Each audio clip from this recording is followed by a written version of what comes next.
at, effectively halving her firepower. Poor old Graf Spee, throughout the Battle of the River Plate, is firing at one ship and then at the other two ships. One ship, the other two ships. Its attention is entirely split. And that worked absolutely brilliantly. Harwood's tactics of dividing his ships were revolutionary at the time, but the plan called for the Exeter to head straight for Graf Spee. This exposed her to the full fury of Langsdorff's 11-inch guns. In the battle that followed, Exeter took 7 direct hits. Some of us were directed up to the bridge area where a shell had passed through what was known as the remote control office. And the people there were cut to ribbons. And we had to sort of, really, I suppose, put people together. You know, and, well, it's difficult to sort of talk about it, I suppose. But there was a body here and an arm over there. And you knew that arm belonged to that body because he had the right buttons on his sleeve. The Exeter was now a limping wreck. Amazingly, Graf Spee did not move in to sink her and bring Langsdorff the victory he had sought.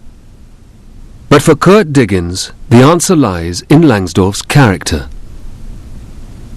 Hat Exeter nicht nachgesetzt, weil Exeter kampfunfähig war. He didn't pursue the Exeter because the Exeter had been rendered unfit for combat. And it's possible that his own personal attitude played a part here too.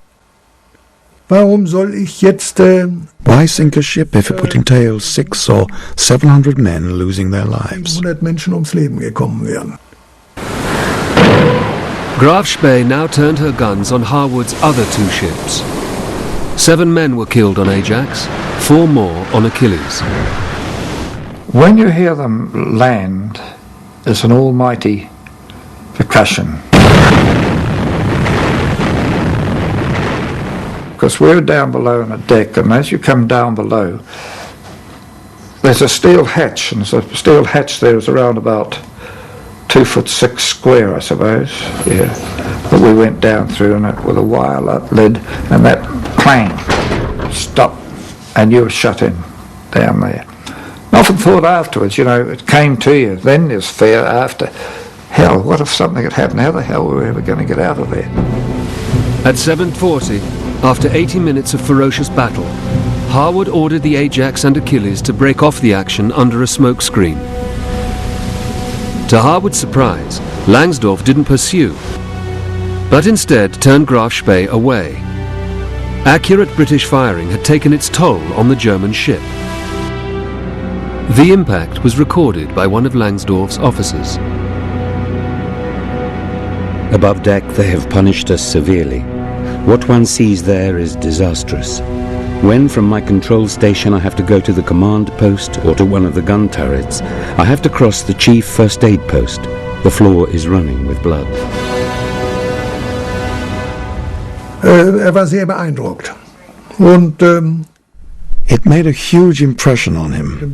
also eins von diesen Bildern, wo There's one of those pictures of him standing there, his head bare, wearing a coat, receiving the first reports. das Schiff gegangen und ist unten im He then walked through the ship and visited the hospital below deck, where the injured and also some of the dead were laid. Und das hat ihn doch And this made a profound impression on him.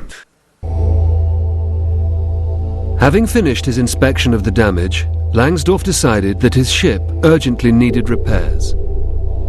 He headed for the nearest major port, Montevideo, in neutral Uruguay. It was a move that would have grave consequences. Langsdorff telegraphed Berlin explaining his fateful decision. 36 killed, 5 seriously wounded, 53 slightly wounded. As ship cannot be made seaworthy for breakthrough to the homeland with means on board, decided to go into the River Plate at risk of being shut in there. With Graf Spee's arrival in the harbour, The Battle of the River Plate turned into the first great media event of the war, as the world's press arrived to cover the story. First on the scene was local reporter, 22-year-old Hugo Rocha. The first assignment was to cover the arrival of the ship on Wednesday night. It was tremendously impressive. We had never seen anything like that, especially inside the harbor. The second day, I went around the ship with my photographer, and my impression was of pity. Pity. I knew that 36 of them had died, that many more were wounded. Most of the crew, I saw them, were boys, 18, 19 years old. We were very conscious that we were suddenly part of the great world war that had started 3 months earlier in Europe, that we were following with passionate interest, and that suddenly the war was happening here. The following morning, as the cameras rolled, Langsdorff released 61 British merchant sailors who had been held captive on board Graf Spee after their ships were sunk.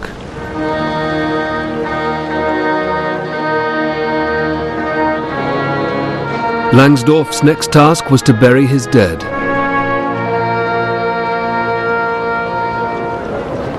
Hundreds of German citizens attend the ceremonies at the grave. Captain Langsdorff watches in silence as the boys he once commanded find final peace.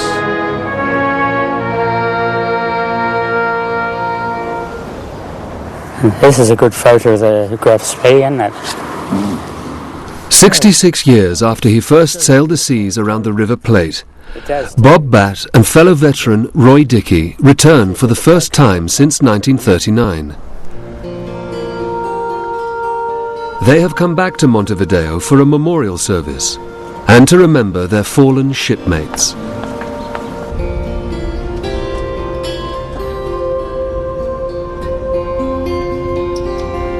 We actually collected together the 62 bodies on that morning and laid them out on the forecastle for burial.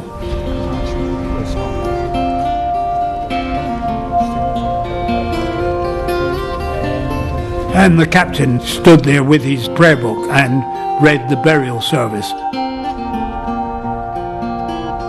Then he said, we now commit their bodies to the sea, and each one is then gently allowed to slide over the side.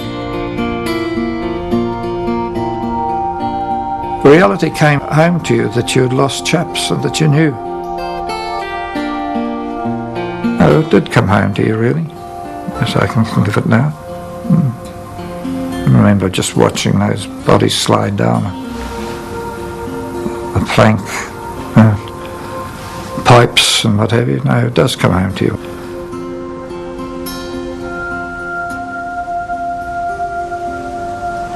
It's a very moving moment. I don't think you ever really sort of get over it. Something you like to try and forget.